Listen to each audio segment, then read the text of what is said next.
que até uma mentira, entre aspas, a gente falar que, sei lá, uma empresa que investe 200 mil e outra que investe 50 mil, se vai existir ou não diferença entre volume de vendas de cada um. Aí quebra até aquele mito que às vezes as pessoas pensam assim, putz, marketplace é só preço. Mais ou menos. Olha que interessante, pessoal. Oi, pessoal, sejam todos muito bem-vindos aqui no ROIConcast, o nosso podcast feito para você, líder e gestor de marketing, e-commerce, empreendedor, que está aí no dia a dia da sua operação digital. E eu vou dar só a introdução no tema. A gente vai falar alguns itens importantes aqui, mas a gente separou um ponto muito legal que acaba até fazendo parte do meu dia a dia. Qual que é o tema de hoje, pessoal? É como analisar as métricas do e-commerce em um guia prático para você tomar boas decisões baseadas em dados. Eu posso te adiantar que eu passo boa parte dos meus dias analisando operações que chegam na Ciclo. É o que eu gosto muito de fazer e eu vou compartilhar um pouco dessa visão com você. Meu co-host Flávio. Boa. E pessoal, até entrando nessa introdução do Felipe antes da gente dar os recados, a gente pode dividir em três, né, Felipe? A gente pode dividir em indicadores do negócio, Perfeito. Indicadores de produto e indicadores de crescimento. Geralmente os gestores eles acabam misturando essas camadas de indicadores na tomada de decisão e aí nem sempre a decisão estratégica do e-commerce ela fica assertiva. Então eu acho que é legal a gente dividir por camada, porque daí se cria uma metodologia para facilitar, né, a tomada de decisão. Exato. Mas antes, se você está acompanhando aqui o ROIConcast, não se esquece de participar do nosso treinamento feito para gestores de marketing, de e-commerce e empresários, que é o EconShift. Por apenas R$ 37,90 vai estar rodando aqui o QR Code para você. Também vai estar o link na descrição. Seja você esteja escutando, né, no YouTube ou no Spotify, vai estar no link da descrição. Vai lá, participa. Já são mais de 100 alunos que já participaram nesses últimos 40 dias. Então vai ser um prazer ter você lá também. Exatamente. Pessoal, mais um recadinho antes do conteúdo, que é do nosso patrocinador, a Local Chocolates, que está passando aqui na telinha. Então, se você gosta de chocolates finos, de alta qualidade, né? E ao mesmo tempo está evitando açúcar, né? É um grande desafio, né? A gente gostar, adorar chocolate, tem que evitar açúcar. Então é uma combinação perfeita.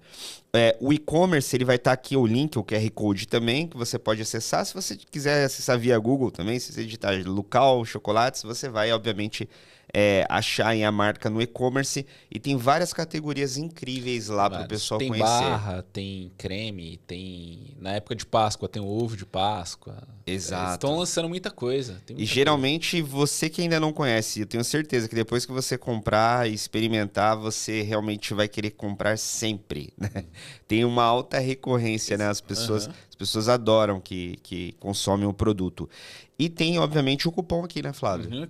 Vai estar rodando aqui do lado um cupom de 15% de desconto. É só você ir lá no carrinho e colocar ROIConcast. Boa. Vamos lá, gente. Então, a gente está falando sobre essas etapas voltadas à análise, né? Que você falou até para a gente separar por indicadores de negócio e afins, né? Eu vou dar a introdução do que acontece muito lá na Ciclo, pessoal. O que acontece, né? Antes da gente fazer uma proposta, né, comercial e afins, a gente faz um diagnóstico nesses e-commerce que chegam até nós. Por que isso é muito importante para a gente, tá? Porque quando você vai decidir qual ação você vai tomar, por exemplo, se você vai investir mais em mídia, se você vai mudar canal, se você vai investir em CRM, ou se você vai abrir um canal digital novo e afins, é muito difícil que essas operações já saibam exatamente o caminho, mesmo sabendo o que precisa. Às vezes sabe que tem que aumentar a receita, às vezes sabe que tem que melhorar retorno de investimento, mas, obviamente, é difícil só tomar decisão e seguir sem uma orientação externa. Então, a gente, obviamente, analisa antes de falar, isso mesmo, segue por esse caminho, ou vamos por esse outro, né? É igual, por exemplo, tem um novo desculpa te cliente, cortar, né? é tipo igual ir a um médico, né? Você vai no médico, você fala assim, puta, tô sentindo uma dor aqui. Mas não é você que determina o remédio, né? Não, e também, por exemplo, é igual investimento, né? Tem um novo cliente nosso que ele tá escalando dentro da operação digital. Só que o que ele precisava? Ele precisava de um planejamento financeiro de marketing para saber, entre todas as camadas de funil e estratégia, tipo, o que ele iria fazer. Perfeito. Então, por exemplo, desde a camada de aquisição, retenção, expansão, como que ele investe em cada um? Legal. E aí tem até um ponto, né?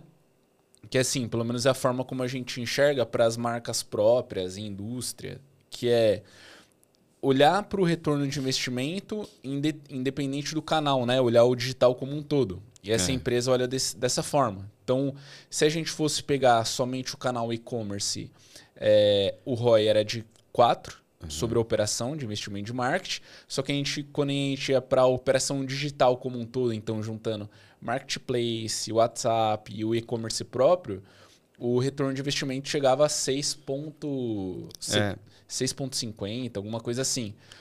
E, pô, só de ter esse ajuste de 2% a mais, perdão, 2 dígitos a mais, cara, já altera completamente a estrutura de planejamento. E é algo que o cliente tem dúvida, né? Como que eu vou fazer esse planejamento? Eu faço olhando para o todo ou eu faço olhando só por canal? Esse cenário que o Flávio está trazendo dessa empresa, gente, pode fazer parte da sua realidade, que é o seguinte.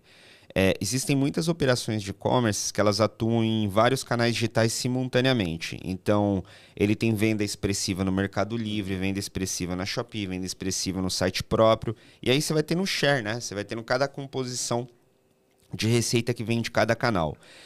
Qual que é o ponto aqui, né? Chega uma hora, né, que alguns diretores, né, alguns decisores do negócio pensam assim: bom, eu gostaria, né, de aumentar agora a participação dessa receita no meu site. Né? Isso é muito comum, esse pensamento, depois que a empresa escalona. Por quê? Às vezes você tem uma empresa que ela cresce muito via marketplace e ela tem um faturamento muito alto. Só que a participação dele é alta também no negócio. Então, o que ele pensa? Putz, deixa eu reduzir um pouco a dependência e aumentar a eficiência no site próprio. Então, tem muita empresa que está nesse cenário. Qual que é o ponto aqui, o grande desafio? Quando você tem esse foco de crescer o seu canal próprio, não é necessariamente só atrelado ao quanto de mídia você investe para trazer tráfego para esse canal, né, Flávio? Porque depois a gente estava até refletindo, assim, não só com esse cliente, mas com várias empresas, né? Entra nos itens voltados às condições comerciais e às ofertas. Sim. Quando a oferta ela é a mesma, a condição comercial ela é exatamente a mesma em todos os canais, é óbvio que boa parte dos marketplaces vão ganhar nessa percepção do cliente. O cliente vai comprar ali. Você não concorda ou você enxerga diferente? Não é que, por exemplo, eu acho que depende muito do negócio, porque eu acho que até uma mentira, entre aspas, a gente falar que, sei lá, uma empresa que investe 200 mil e outra que investe 50 mil, se vai existir ou não diferença entre volume de vendas de cada uma. Existe. Para mim, obviamente, uma empresa que ela sempre... Sei lá, se sua empresa tem condição de investir R$1 milhão por mês em mídia, invista R$1 milhão por mês em mídia. Se a sua empresa pode. Eu acho que o ponto é sempre... Uma empresa ela sempre precisa investir mais em mídia, mais em marketing. Isso vai fazer com que, querendo ou não, ela aumente o reconhecimento de marca dela e que tem outro ponto também, que é você imprima sempre a mensagem da sua marca para o cliente. Isso daí é um ponto. Por quê? Cara, tem marcas de mercado que estão há anos, mais de 50, 60 anos, que você se pergunta, por que essa empresa ela ainda investe em mídia? Cara, porque ela quer estar na cabeça do consumidor. Ela não pode perder, não é nem só perder espaço em vendas. Para ficar na cabeça. Para ficar na mente. Exato. Isso é importante. Só que assim, eu sei que muitos e-commerce ainda nem estão nesse estágio, mas o que eu quero tirar é também assim, mas não existe necessidade de se aumentar o investimento em mídia? Não, sempre tem que ter mais. Só que eu acho que sempre o questionamento é o quão está sendo eficiente a sua estratégia de e-commerce como um todo. Que é assim, eu posso ir aumentando mídia mês a mês, porém, eu preciso ir olhando outras camadas também do negócio. Então, por isso que eu acho que é importante a gente sempre dividir, Felipe, as métricas da empresa para que o gestor ele consiga olhar e tomar as decisões. Então, por exemplo, a gente tem a primeira camada, que são as métricas de negócio, que daí eu vou olhar receita líquida, eu vou olhar CAC, eu vou olhar LTV, eu vou olhar margem de contribuição. Perfeito. Como que você determina a mídia sem olhar margem de contribuição? Não faz sentido. Exatamente. E tem empresas que nem fazem isso. Exatamente. Porque vamos supor que você não tem... Às vezes, se você decide um investimento de mídia sem olhar se isso cabe dentro da sua margem, às vezes você pode tomar, obviamente, uma decisão... Às vezes não, bem provável que você pode tomar uma decisão errada. E tem, por exemplo, será que esse produto ele vale a pena anunciar pela minha margem de contribuição? Ou na minha estratégia de produto, eu preciso colocar esse produto dentro da minha composição da minha oferta? Então, o que eu quero dizer isso? Tem clientes nossos que eles fizeram. Pô, eu sou uma multimarca.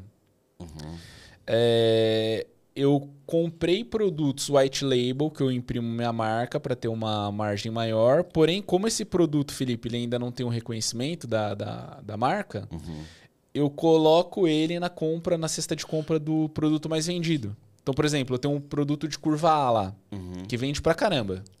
O que eu faço? Eu pego esse produto que eu desenvolvi, o white label, com a minha marca, que ele tem uma margem alta. Como ele não tem reconhecimento e consideração, se eu investir nele em mídia, eu vou ter um retorno muito baixo, por mais que a margem seja alta. Só que eu conecto esse produto, por exemplo, no carrinho de compras. Quando tem a execução de compra desse produto mais vendido. E aí eu começo a gerar uma conexão. Perfeito. Entendeu? Então, tem clientes nossos que fazem isso, não posso falar o nome, né? Que eu tenho um produto lá de o medicamento Y, que é muito vendido. Eu tenho uma suplementação que eu desenvolvi o white label aqui. E aí no carrinho eu coloco. Cara, só Legal. isso é uma venda de 60 mil por mês, a mais. E aí, dentro desse produto, o cliente ele tem uma margem ali de 50%. Boa dica. Tem até um cenário de reflexão para o pessoal também, principalmente quando você é o detentor da marca, né? Você é o fabricante, você é a marca, que é o seguinte, né?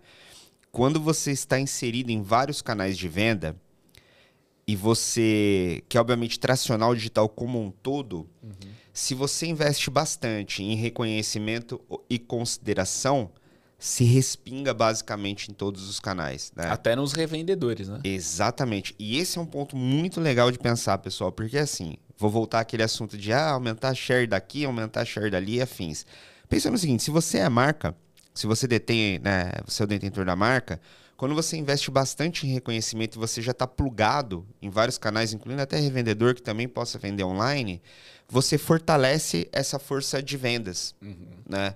Então, não necessariamente às vezes porque você tem algum canal digital ali que você gostaria que, putz, o ROI deveria ser maior nesse canal.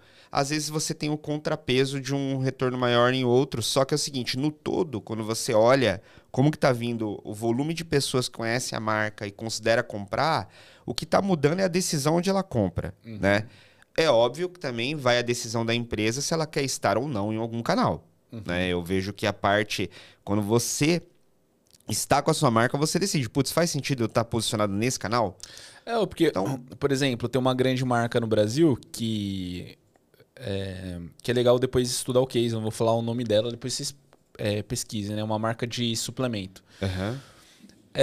Dentre todas as marcas de suplementação que a gente tem no Brasil, essa é a única que ela utiliza o marketplace como canal transacional de compra do produto, porém ela investe muito em outras estratégias da marca dela, que influenciador, compra de mídia, tudo. Tipo assim, é um volume muito grande que é feito para o quê? Reconhecer o produto. Perfeito. Porém, essa marca ela é top 1 em vendas na Amazon. Então, ela utilizou a Amazon como canal de venda. Então, eu acho que vai muito, Felipe, da estratégia. Aí, Flávio, por que ela fez isso? Porque, assim, muitas vezes, se você quer pivotar rápido, Felipe, eu tenho uma venda B2B muito forte ali. Eu quero pivotar rápido no online. cara, a gente sabe o quanto é custoso se a sua empresa ainda ela não tem a mentalidade digital dela implantar um e-commerce do site próprio, que é, cara, vai ter a parte de desenvolvimento da loja, aí você tem toda a parte de ERP, você tem a parte, dependendo do tamanho da sua empresa, tem a parte de AWS, que você vai precisar fazer toda a gestão de estoque, de controle de armazém. Se você vende milhares de reais, você tem, por exemplo, se você vai contratar o time de marketing interno, vai contratar também, junto com o time de marketing, agência, vai contratar consultoria. Então, você vê que começa a ficar complexo e as empresas de diretoria que ela não compreende ainda o quão complexo está ficando o digital, ela começa a pensar em tudo. Então, por exemplo, preciso deixar a minha operação perfeita, redonda de início. Só que isso começa a ficar lento na execução.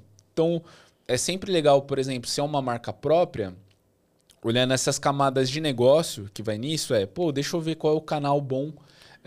Porque todo mundo fala assim, a margem do site é muito maior, porque eu só tenho que pagar isso. Tá, mas qual que é o investimento total que tem que ser feito? Porque ninguém coloca na ponta do lápis o custo de equipe lá para verificar a margem, que isso daqui entra. Mas o marketplace tem a comissão maior. Tá, mas o marketplace você não vai ter que ter uma cacetada de custo inicialmente para isso. Então, acho que tem vários pontos que, aí olhando métrica de negócio mesmo, que a diretoria precisa olhar para tomar essa decisão se ela é uma marca que está entrando no digital. Porque, cara, para pivotar, marketplace é muito rápido. Você tem uma construção de base de audiência alta lá dentro. Eu só acho que é esse ponto que precisa olhar o externo, que é o quê? Cara, como que a gente trabalha a marca da empresa nos canais digitais de comunicação? Isso. E esse ponto, até mesmo considerando os marketplaces, Flávio, esse ponto eu acho que é muito importante, né? Eu acho que é interessante falar de um pouco não só do ecossistema, mas dos tipos de produtos que vocês obviamente, podem focar, né? Existem aqueles produtos que a gente talvez considere como um produto funcional, né? Posso pegar um exemplo prático aqui? Esses dias eu comprei aquela escova de roupa. Também sei. Só para arrancar as bolinhas. Tá. Você aperta o botão assim e faz assim. Exato. Tem marca. Eu não lembro das marcas. Porque para mim, no caso, é um produto muito funcional. Tá? Então, existem essas categorias nos marketplaces. Produtos funcionais. O que eu estou querendo dizer com isso? Às vezes tem um ouvinte aqui que realmente ele está dentro de um negócio que os produtos são muito funcionais. A marca ela tem um peso menor. O que importa é a eficiência do produto. Mas eu acho que depende, porque, por exemplo, você pega a parte de... Você pensa em pote para armazenar algum tipo de alimento. Qual a marca que você lembra? Tupperware? Tipo, não preciso nem comentar. Eu acho que vai muito da associação. Mesmo pensando que... É bizarro você pensar, né? Mas eu vou trazer um ponto de vista que eu noto até em questão de ticket. Por exemplo, eu tava falando com você esses dias lá, de repente, tá, gente? Eu comecei a gostar daquelas camisas oversize. Cara, simplesmente, eu falei, pô, que legal, cara, me sinto confortável. E tem muita marca que tá produzindo, né? Você tem marcas mais especializadas em talvez um posicionamento mais streetwear e dentre outras, né? Mas o que eu tô querendo dizer com isso de ser funcional e marca, Flávio? Por exemplo, eu posso, dentro de um site, ou até mesmo dentro do marketplace, buscar uma marca associada a esse modelo de camisa, certo? E eu posso simplesmente digitar camiseta. Mas eu acho que depende de quem que é o... Como que eu vou dizer? Consumidor? O consumidor que enxerga valor para aquele tipo de produto. Então, por exemplo, se eu sou uma profissional que sou contratada para ir, cara, em várias casas, limpar, passar e por aí vai... Se eu tenho todos esses... Por dar o exemplo aí de algo simples, né? Que é tirar o pelo da roupa. Ela vai ter talvez mais conhecimento nas marcas melhores para fazer aquilo. Ela vai virar e vai falar assim, putz, eu já comprei várias. sempre que eu compro uma quebra, essa aqui não quebra, eu vou usar essa. E não, então a gente vai entrar, ó que legal, o quão importante de fato trabalhar a marca. Porque, ó, ainda nesse assunto sobre as camisetas, eu comecei a fazer uma análise antes de comprar, né? Porque eu conheço as marcas também que eu acho legal. Uhum. Mesmo dentro... Aí quebra até aquele mito que às vezes as pessoas pensam assim, putz, marketplace é só preço. Mais ou menos. Olha que interessante, pessoal. Vou na linha ainda da camiseta. Falava, digitava só camiseta. Uhum. Aparecia várias marcas que são desconhecidas. Elas têm um ticket médio muito baixo. Uhum. De verdade. Tinha camiseta de R$30. É que você começa a questionar a qualidade. É aí que eu vou entrar. Aí você fala, puta, tá muito baixo. Eu acho que isso aqui, se eu comprar um produto desse, ele vai durar no máximo 3, 4, 6 meses. Primeira lavada. Isso é o que vem na cabeça. Uhum. Às vezes pode não ser, às vezes pode Sim. ser alta qualidade, só que aquela empresa conseguiu produzir aquele preço, enfim. Aí você vai para umas marcas mais fortes que também vendem lá. Mas eu vou Ó dar o ticket. Mas eu vou dar um exemplo para você, até para se alguém tiver que faz venda B2B, mesmo que não seja serviço ou vende produto. A gente já tem bagagem disso. Então, por exemplo, a gente sabe que era uma falha que a gente cometia lá no começo da ciclo, que é, cara, se eu chegar numa marca grande e eu fazer uma precificação de baixo valor, o que essa marca grande ela vai fazer? Ela vai associar você com baixa qualidade. Exato. Mesmo que não seja, mas vai ser a sensação. Às vezes você tá... Porque, por exemplo, quando você tá começando um negócio, você tá naquele desespero, tipo assim, eu não posso perder essa conta aqui, eu vou fazer de tudo para esses caras fecharem com a gente. E aí você vai lá e precifica errado o produto. Exato. Ou o serviço. Exato. Mas, cara, eu acho que isso serve para todo mundo, porque tem a associação. Cara, se eu pagar barato nisso, é ruim. Então, a gente tem essa associação, né? É muito difícil, a não ser que tenha muitas provas sociais de... Cara, não, é barato e é bom pra caramba. Não, exato. A gente sempre associa, né, o barato a coisa ruim. Exato. Mas é interessante essa reflexão para que a galera entenda o quão importante é a marca, porque aí eu vou fechar um ponto que é o ticket, né? Então eu tava falando do ticket médio desse produto, que era muito focado em produto. Não tinha nem a marca na descrição. Era tipo camiseta, oversize, tamanho tal. E outros tinham já a marca. A diferença era muito grande mesmo no marketplace. Porque assim, a ideia é realmente quebrar esse mito de que lá é só preço. Não é. Cara, imagina, era R$30 essa que não tinha marca nenhuma e tinha outras camisetas sendo vendidas a R$250. Mesma categoria. Só que com marca já reconhecida. Então, esse peso da marca, ele está conectado, obviamente, à nossa percepção e o preço, por ser uma marca maior, vai transmitir, uma marca mais reconhecida, transmite sensação de qualidade, né? Óbvio que você vai ter ali o overview, né? Você tem os reviews, desculpa. Tem review, você tem avaliações, volume de vendas que a empresa fez. Isso é muito interessante no marketplace, né? Até o score e a IA ali, que diz a média da opinião das pessoas. Mas esse é um ponto muito importante na estratégia, né, Flávio? Marca é importante, dá peso, né? Se você tiver a possibilidade de produzir, bem provável que você tenha uma margem maior, né? Mas também tem muitas revendas com marcas fortes no canal, né? Talvez esse é um outro ponto de falar também, né, Flávio? Que a gente associa muito a marca do produto. Mas e canais com marcas fortes? O que eu quero dizer canal com marca forte? Não fabrica nada, mas é um canal muito conhecido, né? Então a marca, ela tá no canal. Né? A gente usa muito exemplo, talvez, de um grande player. Vamos pegar um exemplo da Magalu, né? Magazine Luiza. Não fabrica produto, mas é uma marca extremamente conhecida, todo mundo sabe. E sempre vai aquele ponto, né? Quando você é uma multimarca, você precisa trabalhar a sua, não a da indústria. Exato. Que eu acho que é um erro, né? Que muitas... Não, a gente já viu o caso que, o cara trabalha...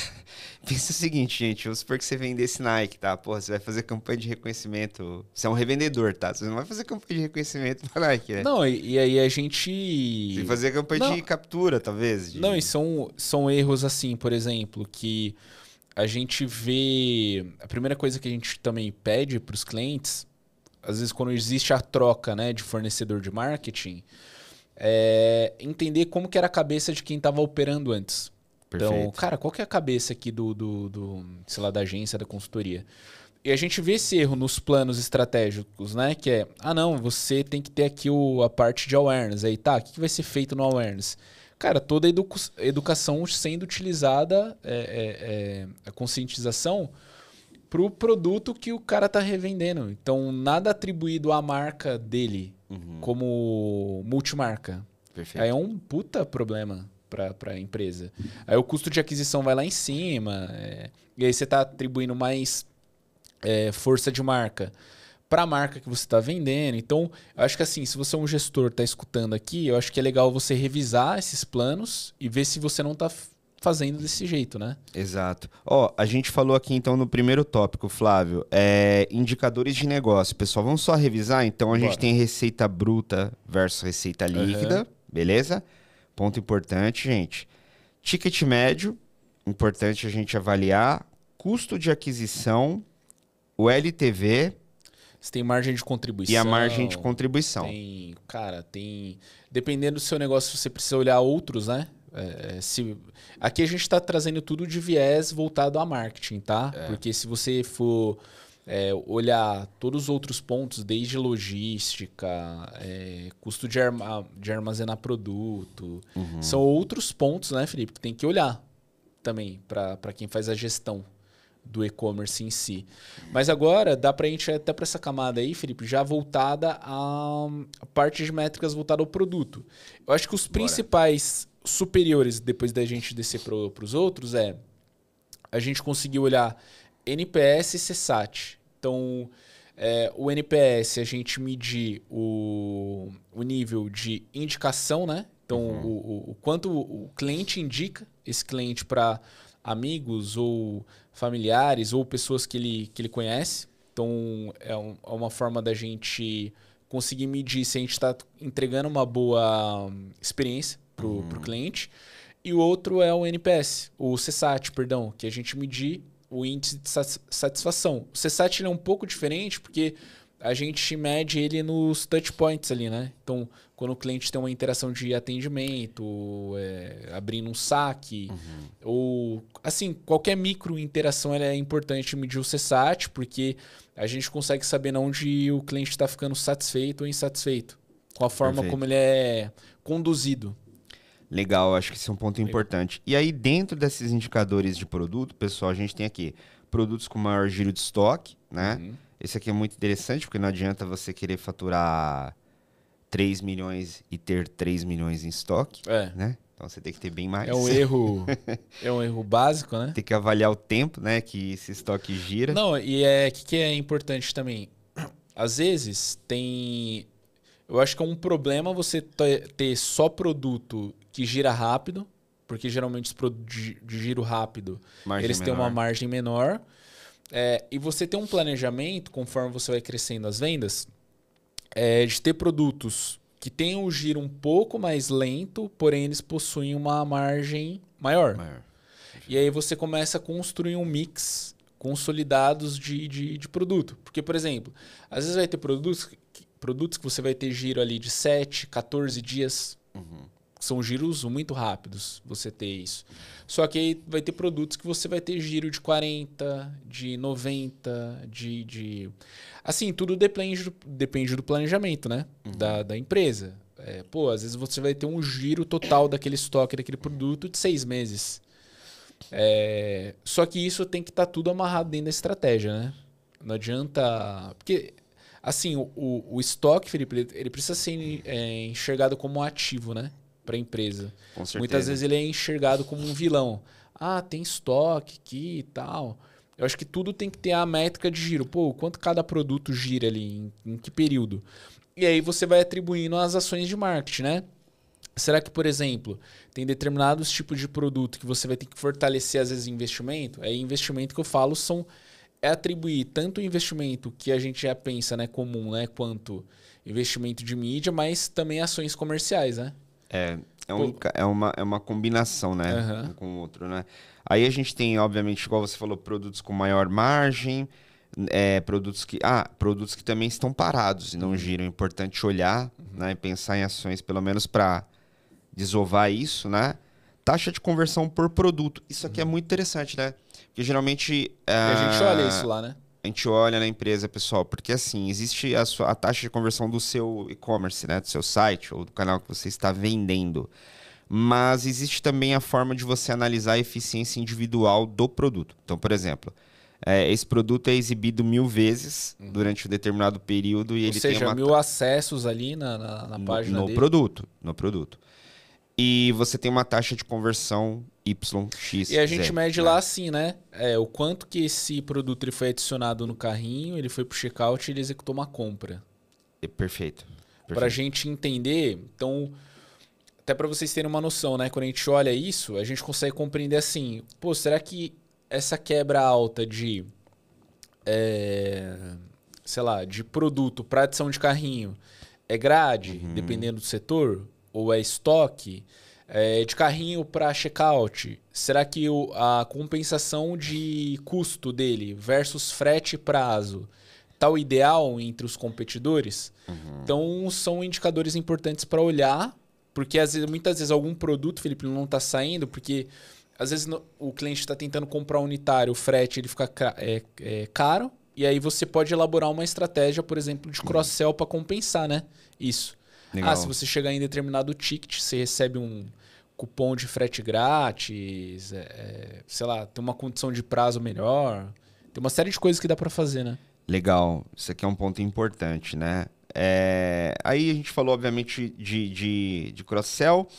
E aí, tem mais um que eu acho interessante. Talvez não seria isoladamente um produto, mas a gente começa a analisar também... a gente analisa, né?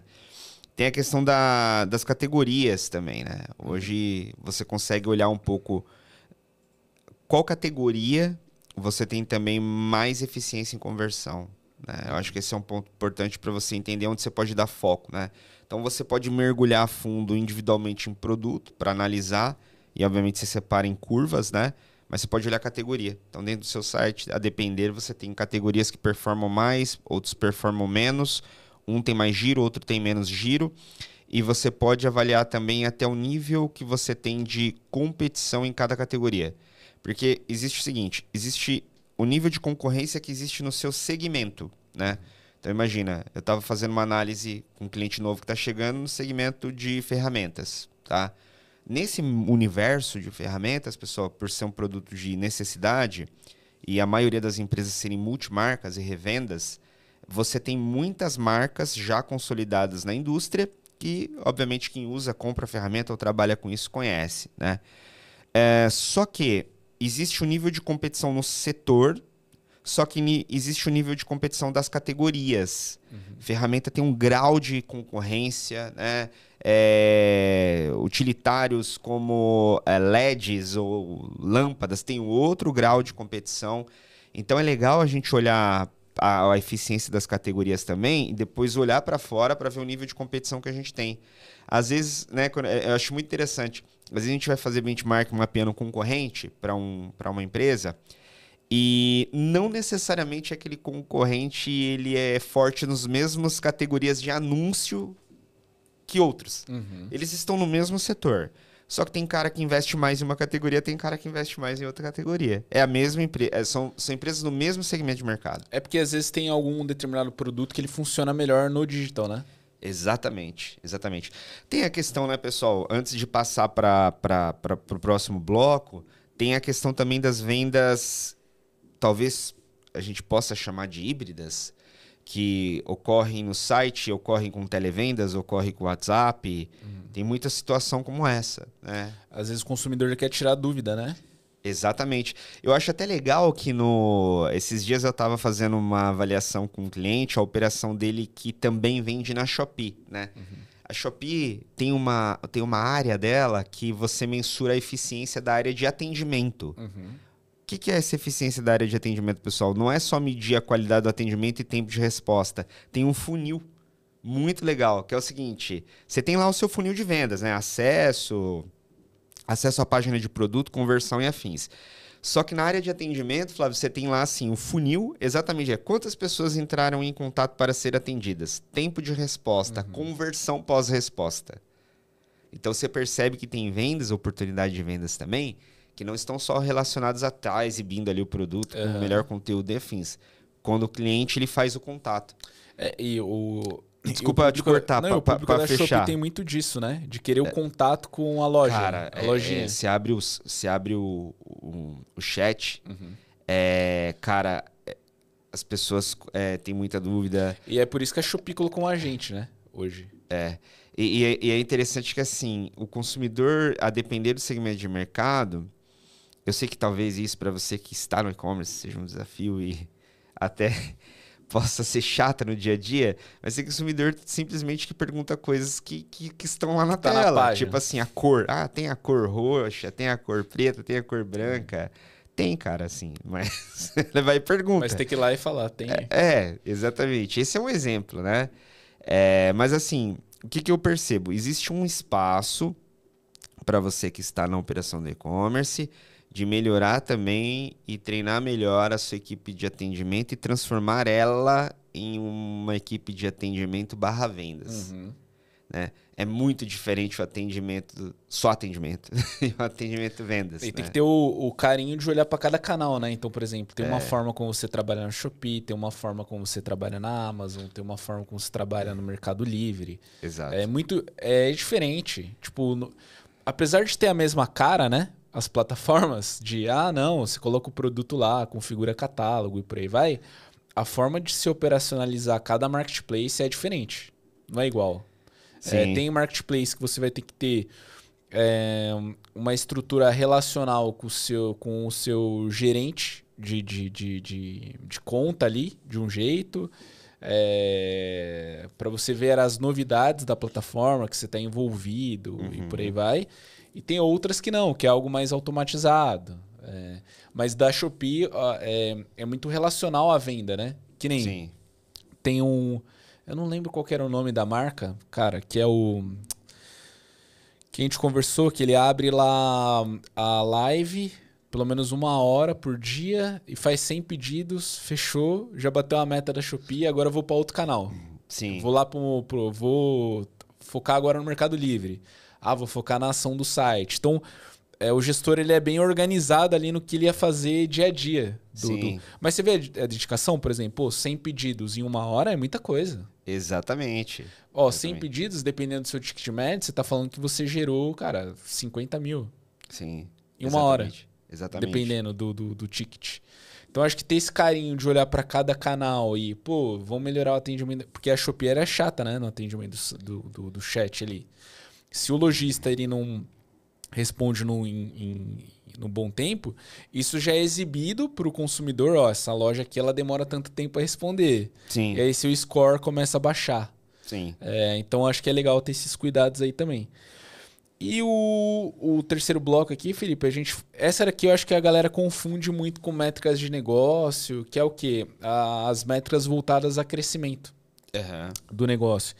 E aqui a gente pode trazer que eu acho que o primeiro ponto é a gente sempre ter uma visão que a gente traz para os clientes também, que é essa visão de taxa de crescimento mês a mês e ano. Sim. Para a gente comparar se é um fator de mercado, é um fator de sazonalidade, e o que mais dá para a gente ir trazendo? Cara, eu vou até abrir aqui pontos, pelo menos os pontos que eu visualizo muito, né? Deixa eu até abrir aqui na minha colinha, pessoal.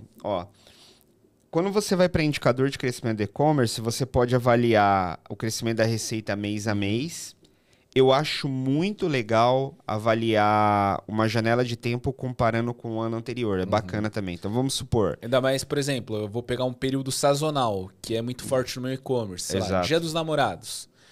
Eu comparar o Dia dos Namorados desse ano contra o Dia dos Namorados do... Para ver evolução. Porque assim, a gente está aqui no mês 7, né? Você pode fazer a comparação. Quanto que eu cresci versus mês 6? Beleza, é legal você olhar mês a mês se está crescendo ou se está se mantendo estável, né? Tem muita operação que ela está na fase de crescimento, então ela vai crescendo mês a mês, chega uma dada hora que ela dá uma estabilizada, certo? E aí o foco acaba sendo melhorar o retorno de investimento para que ela se mantenha e tenha E tem um outro fator, Felipe, que eu acho que é importante olhar como negócio. Às vezes o gestor ele não olha a dinâmica de mercado em si. Então, por exemplo, sempre se existe uma meta de crescimento todos os anos, porém ele precisa olhar assim. O primeiro fator é o quanto que o meu mercado vai crescer esse ano. Então, por exemplo, o meu mercado vai crescer 10%. E eu estou crescendo 12%. Estou indo bem. O meu mercado está crescendo 10% e eu estou crescendo 10%. Sua estratégia tá surfando uma onda. Sim, perfeito. Entendeu? Porque, por exemplo, às vezes, eu cresci 10%, tá, mas o mercado tá crescendo 10%. Você tá fazendo o quê? Surfando uma onda. Exato. Sua estratégia de marketing tá o básico. Como que será que existe uma oportunidade de crescer? Esse ponto. Aí tá, se eu tô olhando uma dinâmica de mercado que o mercado tá crescendo 10% e aí eu tô crescendo 8%, eu tô encolhendo. Então, outros players do meu segmento estão absorvendo coisa ou desenvolvendo estratégias que eu não estou criando. Perfeito. Então eu estou olhando aqui dinâmica de mercado. Outro ponto envolvendo dinâmica de mercado que afeta o varejo. Pô, a gente está num cenário de taxa de juros muito alta. O primeiro setor que é afetado por isso é o varejo. Perfeito. É o e-commerce, loja física e por aí vai. Cara, isso está afetando o seu setor? Será que, por exemplo, neste momento que a taxa de juros está muito alta, não é o momento de você olhar, cara, como que a gente deixa, em vez de crescer faturamento, como que a gente otimiza a margem? Perfeito. Então, você está vendo que, por exemplo, e eu não vejo muitos gestores discutindo isso. De, cara, deixa eu olhar a dinâmica de mercado, deixa eu olhar o que está afetando, o que não está afetando. Comparar essa questão de... o meu competidor está crescendo tanto, eu estou crescendo tanto, o mercado está crescendo tanto. E esse item é importante de olhar se o seu segmento está crescendo ou o tamanho dele, porque é o seguinte, tem muita gente que olha só de dentro para fora, né? Então investe muito em produção, investe muito em produto e encara que aquela é a capacidade que existe de gerar receita. Vou dar um exemplo. Poxa, eu tenho 10 milhões de reais em estoque. Beleza, você tem 10 milhões de reais em estoque. Se você estiver dentro de um segmento de mercado que tenha alto volume a ponto de você conquistar através de mídia, através de exposição, uma fatia maior do mercado, você vai girar isso. Se o seu mercado não tiver um nível de crescimento que, somado você e os players, compõem a ponto de você zerar isso em um período curto, não importa você ter isso de estoque. Isso não é garantia de nada, né? Então, E geralmente os estoques eles são projetados com base numa ideia de histórico para gerar uma previsão de demanda. Para o futuro, exato. Mas existem casos de apostas mesmo, né? Não, aí geralmente é feito no feeling. A maioria faz. Vai, eu vou colocar, ser justo, 50-50. Eu prevejo, mas aí você vai ver a feeling, né? Então, a gente recebe muita gente assim, a gente às vezes fica se questionando, né? Da onde você montou esse planejamento, né? Quando a gente recebe, às vezes, umas metas que a equipe está planejando, né? A equipe dos clientes, né? Principalmente quando entram, gente. A gente está prevendo aqui faturar tanto. Aí você vai ver, tipo... se analisou conversão, se analisou tamanho de mercado. Mas que nem da marca internacional lá que a gente está tocando. Em breve a gente solta aqui. Eu tenho um crescimento de... O mercado está projetando 6%, só que eles estão crescendo 25%. E a gente está projetando crescer 70%. Juntos. Tipo, a gente vai crescer muito mais do que o mercado. Pelo jeito que está tocando. Sim. As coisas. Só que é aquele setor específico, com uma estratégia específica. Por isso que eu acho que é importante o gestor olhar isso. Quanto que o meu mercado está crescendo, como que estão esses fatores externos também. E um outro ponto muito, muito, muito importante é se onde você está inserido é a recorrência, né? Então você vende produtos que são produtos recorrentes, se você faz isso, porra, você tá bem demais, na minha opinião. Às vezes é momento assim, dessa estratégia de olhar a margem, né? Será que eu consigo, com a minha estratégia de CRM, ao invés de colocar investimento em coisas que tendem a inflacionar, como mídia, entre outras coisas, eu direcionar esse investimento para desenvolver estratégias para vender para o mesmo cliente, talvez não seria mais efetivo? Consigo aumentar a margem? Até entra num próximo ponto aqui, pessoal. Uma outra métrica importante que é o nosso índice de recompra. Nossa taxa de recompra. Qual que é, Felipe, baseado aí no que a gente faz hoje? O que a gente fala para os clientes que é uma boa taxa de recompra? O que é ruim? Que legal. Cara, vamos pensar assim, ó, gente. A gente tem operações que tem 56% de índice de recompra. Que no início não era desse jeito. Não era assim. Às vezes batia... Quando a gente assumia, batia 15%, 16%. O que significa isso, pessoal? Se você tem produtos de recorrência, só que o índice está baixo, significa que você não reimpacta ou não reativa os clientes que já compraram de você. E aí tem uma grande oportunidade. Por exemplo, a gente está assumindo uma operação, Flávio, que o índice de recompra dela, eu estava avaliando, está em 12%, e eles têm uma base de 35 mil clientes que já compraram na empresa, cara. Caraca. Então, o que isso nos diz? Nos diz que não tem esforço, direcionamento de estratégia de marketing para trabalhar essas pessoas que já compraram. Eles estão olhando muito para novos clientes. Então, existe uma oportunidade dessa listagem de 35 mil clientes que pode ser usado em mídia, em e-mail, em WhatsApp, SMS e afins, como canal, né? Eu já estou entrando nos canais de comunicação. Então, quando você identifica a taxa de índice de recompra, você consegue entender se você está tendo uma boa participação de recompra, né? Esse exemplo de 56%, pessoal, não é cravado na pedra, né? Eu estou dando um exemplo, né? Tem empresas que batem 45%, outros 46%, mas quanto maior for esse índice, obviamente, você não vai abrir mão de adquirir um novo cliente, né? Porque você vai abastecendo sua base de clientes com novos clientes. Não, uma empresa ela tem que ter sempre novos clientes. Né? Sempre. Na verdade, a maior fatia do faturamento do e-commerce sempre vai ser, né? Sempre vai ser. Não, é assim, dificilmente, pelo menos no que a gente tem acesso, o que a gente vê, né? Você não vai ter uma operação de 80% de índice de recompra e só 20% de aquisição, né? É bem improvável que isso aconteça. Ou você fatura muito pouco. Mas assim, se você já está crescendo e você ter esse equilíbrio, é legal. Porque você vê a oportunidade aqui. Então, qual que é a reflexão? Se o índice de recompra está baixo e você tem um potencial de produtos de recorrência, significa que você deveria estar olhando um pouco mais suas estratégias de CRM, né? Para pensar em ações para trabalhar essa base. Às vezes por exemplo, olha só para camada de métrica técnica de CRM, mas é legal investigar a experiência do cliente do porquê que muitas vezes ele não está retornando, né? Então, por exemplo, mas eu tô com a estratégia ativa aqui de automação, de e-mail, SMS, WhatsApp, os clientes não estão vindo. É legal investigar o que gerou isso. Exato. Dele não voltar. Será que é uma experiência ruim? Ou muitas vezes, Felipe, avaliar o ciclo de vendas de uma nova compra, né? A recência. Então, quanto tempo esse cliente demora entre uma compra e outra? Será que a naturalidade é 60 dias, 90 dias? Exato. Porque às vezes o cliente ele ativa alguma tática, né? Alguma ferramenta. E no semana que vem ele já quer que aumente a recompra. Só que não necessariamente assim por conta da naturalidade do negócio. Exatamente. Então esse é um ponto importante. A gente falou então de canais, taxa de recompra, tráfego, né? Vamos colocar aqui a base, né, pessoal? Né? Você olhar, por exemplo, quantos de volume de sessões seu e-commerce está tendo. Eu gosto de olhar um passo antes, Felipe, de sessões da loja, que é o quê? Englobar em todos os canais da empresa o quanto novos consumidores está tendo de alcance da mensagem. Então, cara, olhar impressões mesmo. Pô, em todos os canais ali que a gente investe, Google, Meta, se o anúncio está imprimindo. Exato. Olha isso e olha a frequência de impacto.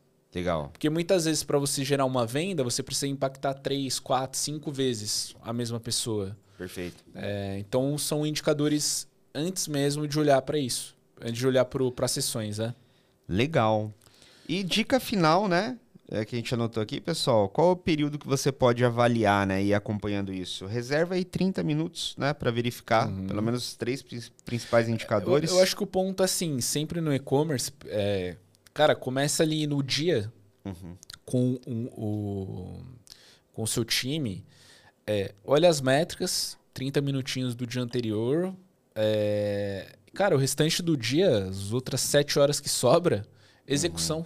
Exatamente. Então, Tem muito gestor que ele fica travado no dashboard, né? Ele deixa... Quantos gestores a gente pegou já Olha os números, né? Na verdade, né, Flávio? Na época deixava o Google Analytics lá em tempo real rodando. Tipo, cara... Exato. Por que na nossa dica aqui, pessoal, de hoje nesse conteúdo, a gente pegou e fatiou por etapas, né? Porque muitos números assustam, né? Então, às vezes você pode travar, né? Às vezes você tem um dash incrível, cheio de indicador...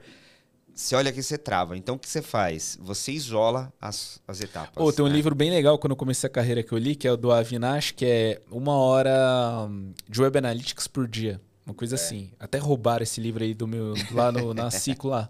O livro mó... Cara, é difícil, não existe mais esse livro. E sumiu. Tipo... E o que ele comenta? Cara, você vai acessar Analytics... Qualquer ferramenta de dashboard, primeira coisa que você precisa anotar, anota 3 perguntas lá que você quer responder. Legal. Entendeu? Primeiro ponto por que minhas vendas caíram? Sei lá, segundo ponto, como que tá a audiência da minha loja? Só que você tem que ter perguntas que você quer responder. Cara, se a sua ferramenta buscou essas informações, tá respondido? Porque senão depois a galera fica viajando dentro da ferramenta e exato. Se você não tiver objetividade, né, do que você quer, o que você quer através desse número. Porque também tem aquela empolgação, às vezes, que eu vejo, excesso de números. E aí não toma decisão nenhuma, não toma decisão, cara. Eu gosto muito de usar se a gente faz uma analogia para o nosso dia a dia, eu gosto muito de lembrar sempre de um painelzinho de um carro, né? Puta negócio eficiente, né? Você só precisa olhar aquilo que realmente importa para você, que é o piloto, o motorista. E você não fica olhando pro óleo todo dia? Exatamente. Né? Quando que você vai olhar isso? Se precisar, tá ali a quilometragem que você tem que fazer sua revisão, sua troca. Se der um problema em alguma coisa elétrica, tem um alerta. Mas o que você olha na rua e na estrada é velocidade. Exato. Só isso. E se você tem combustível para chegar ao seu destino. Exato. Então, se fazer essa analogia para um e-commerce é a mesma coisa. Exato. Pessoal, gostaram desse episódio aqui? Vou deixar um último recado para você que está nos acompanhando, para você que é empreendedor, gestor, líder de e-commerce. Se você está passando por um cenário que você quer melhores resultados, né? Quer estratégias eficientes, eu quero te convidar a conhecer a Ciclo E-commerce, né? A nossa empresa especializada em performance de e-commerce. São mais de 300 operações já atendidas em vários segmentos de mercado, e-commerce que tracionaram muito crescimento, né? Tem muito case legal para você acompanhar. Tem o QR Code aqui do lado, se você estiver nos ouvindo aí, www.cicloecommerce.com.br, e a gente convida você a fazer esse contato para conversar com o nosso time e, obviamente, ter um diagnóstico aí preciso da sua operação, olhando essa caixinha de estratégia digital e performance.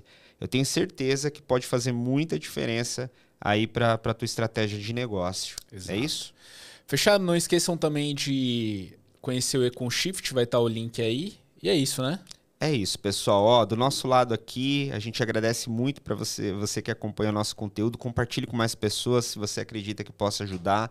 Nós desejamos aí um grande sucesso para vocês e muitas vendas, hein?